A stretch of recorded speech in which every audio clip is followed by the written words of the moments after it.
So like I said, I spoke to Dr. Pepper earlier today. Here's what he had to say about the way Dr. Martin Luther King was actually killed. Wow. He wasn't killed from the bullet that hit him on the balcony.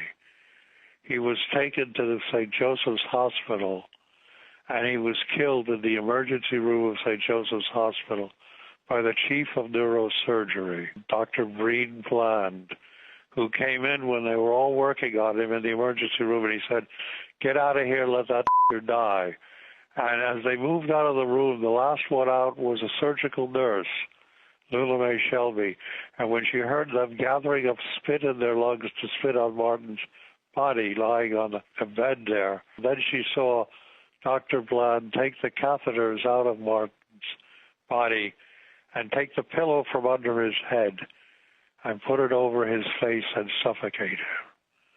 And that's how Martin King died. That's how he was really assassinated. Now, he might have died anyway from the bullet wounds, but he didn't. He was still alive and still breathing. The chief neurosurgeon, he intervened, and he made sure that death would result.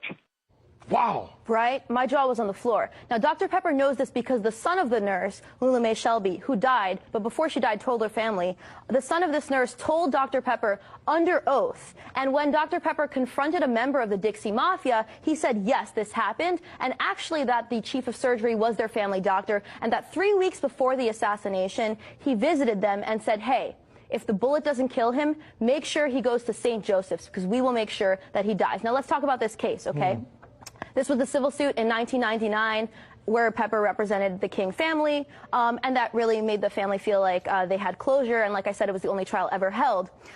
The Memphis jury in this case decided that local, state, and federal governments were liable for King's death, and that this was a real conspiracy, a conspiracy between the U.S. military, the Memphis PD, and Dixie Mafia, these crime figures in Memphis, Tennessee. This is just for the audience. Right. This is a civil case that was brought, much like the O.J. case. Right, where they couldn't find him guilty here, but finally when a civil jury heard it, they came out with a It was the only trial, yes, and there was 30 days of trial, and over 70 witnesses were heard.